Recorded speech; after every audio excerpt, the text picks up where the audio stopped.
Hey everybody, it's me, Trubiak, and welcome to CC's Vinyl Closet. Here's where I just love listening to a lot of old classic country music on vinyl record, and then sharing the gospel of what I find out with you guys. So if this sounds like your kind of thing, first, please hit that like and the subscribe button and help me out. And then go grab a comfy spot to sit for a spell, turn up the volume because I have an exciting installment today featuring none other than Glen Campbell. I'm no stranger to Glen Campbell. Growing up in the 1990s, I had his old record within my garage sale finds called Gentle on My Mind from 1967. I have a copy of it today too, among my treasured plethora of Glen Campbell albums. It's a fine album, and of course, it features that classic John Hartford penned title song, Gentle on My Mind. It's knowing that your door is always open and your path is free to walk. And that makes me tend to leave my sleeping bag rolled up and stashed behind your couch.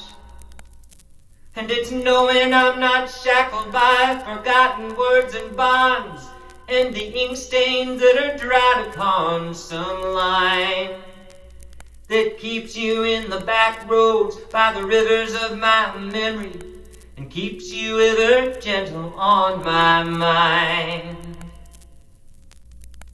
I think it's my favorite of his. It still stands the test of time, and it embodies that magic about Glen himself. Have I listened to all of these Glen Campbell vinyls just yet? No, but I did decide it was time to feature him here, and I have the perfect album to explore, one of his earliest. But first, here's the short and sweet on Glen Campbell. Glen Travis Campbell, rest in peace, was born in Arkansas, April 22nd, 1936, and he passed away at the age of 81 in 2017. He was an American country singer, guitarist, songwriter, and actor. He also would host the Glen Campbell Goodtime Hour on CBS television from 1969 to 1972. He was of Scottish descent and was the seventh of 12 children. He grew up on the farm growing cotton and working hard. He started playing guitar at age 4 after his dad bought him a guitar from Sears Roebuck for $5. His uncle taught him the basics, and by 6 years old, Glen was performing on local radio stations. I love these stories. He played throughout his youth. No formal training. He dropped out of school in grade 10 and focused on finding spots to play. At 17 years old in 1954, he joined his uncle's band, known as Dick Bills and the Sardia Mountain Boys. Finally, in 1960, he'd moved to Nashville, Tennessee to become a session musician. I understand now that this is where Glen soon became in demand as a session musician, becoming a part of a group of studio musicians, later known as the Wrecking Crew. Here's a short list of people that he recorded with: the Beach Boys, Bobby Darin, Frank Sinatra, Ricky Nelson, Dean Martin, Nat King Cole, the Everly Brothers, and Elvis Presley, among others. That's kind of mind-blowing if you ask me. Glen initially signed with Crest Records in 1961, but he had little success as a solo artist. But we can all guess how history would bring Glen Campbell's music to our consciousness. The stats go something like this. Glen Campbell released approximately 64 studio albums between 1962 to 2018. Within my personal vinyl collection, I have his second album called Too Late to Worry, Too Blue to Cry, released on Capitol Records in 1963 and produced by Nick Venett. Glen Campbell was 27 years old at the time that this record came out, and boy, have I ever enjoyed taking in this early work. A quick note, the producer's name, Nick Venett, felt really familiar to me, and it makes sense why, because Nick Venett is also the same producer of Linda Ronstadt and the Stone Ponies' early works from the late 1960s, early 70s. I only know this because of all the research I've done on her. This particular Glen album was some years before him producing them. Too Late to Worry, Too Blue to Cry, as I would discover, is not a straightforward country music record at all. Knowing Glen is very diverse as an artist, I didn't know what to expect from a 1963 offering. Would it be honky-tonk? Nope. Would it be rockabilly or bluegrass or Nashville sound? Again, no. It's country, yes, but one quick listen and you can't miss a lot of lush compositions and choral arrangements that create a very pop-infused blend that I now know was created by co-producer Jimmy Haskell, a composer and arranger for the movies and for popular artists of the time like Elvis Presley. I mean, that in itself explains the abundance of choral arrangements. There are a total of 12 songs on this record, 2 of which I noted were Gene Autry covers, and even 2 written by Glen Campbell himself. Glen, of course, provides all of the acoustic guitar, and his voice, well, I'll just say it. Glen has one of my favorite male voices in country music. To me, he's a perfect artist. He could do country, but he could do pop, show tunes, rock and roll standards. Staggering. There is one song on this record in particular that sort of epitomizes what I love about Glen. A song on side 1 called I'll Hold You in My Heart, written by Eddie Arnold. I'll sing a bit of this for you right now, but I implore you to go and listen to Glen's recording, as I'd say it's the best song on this record. It's a rather simple love ballad, but to hear Glen's voice, just so filled with wistfulness, what expression. I'll hold you in my heart till I can hold you in my arms like you've never been held before.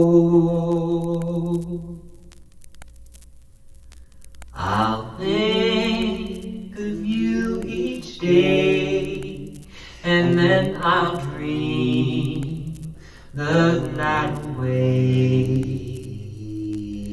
till you're in my arms once more. The stars up in the sky, they know the reason why I feel so blue when I'm away from you. I'll hold you in my heart till I can hold you in my arms. So darling, please wait for me. It's an incredible recording, as I said, and the one I most recommend. I did notice a couple of familiar Ernest Tubb penned songs, including the ballad Tomorrow Never Comes, which I immediately recalled from Elvis Presley's 1971 record, Elvis Country. Has a very Las Vegas schmaltzy sort of vibe to it, but nevertheless, it's memorable. From what I understand, Glen's earliest records went without a lot of commercial success. This album didn't really chart well, but he'd continue recording solo and as a session musician for years. And folks, although I am somewhat familiar with Glen's personal life, as in the many of his dealings with marriage, religion, alcohol and drugs, etc., I can only recommend that folks watch the documentary, It'll Be Me, which examines his life and his Alzheimer's diagnosis. It's a phenomenal film. In the end, the demons are really not what makes him so fascinating. It's his uncanny ability to entertain and create music. I will continue poring over these albums in history, drawing from his unique gospel. Now I'm going to wrap up by sharing just one more song that I love from Glen's 1967 album, Gentle on My Mind, a song called Mary in the Morning, a sweet Glen song of the ages. Nothing's quite as pretty as Mary in the morning, when through a sleepy haze I see her lying there, soft as the rain that falls on summer flowers, warm as the sunlight shining on her golden hair.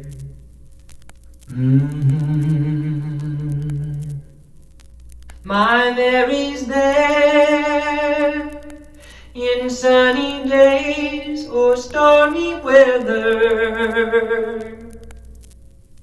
She doesn't care, 'cause right or wrong, the love we share together. And nothing's quite as pretty as Mary in the evening, kissed by the shades of night and starlight on her hair. And as we walk, I hold her close beside me. Oh, how tomorrows for a lifetime we'll share.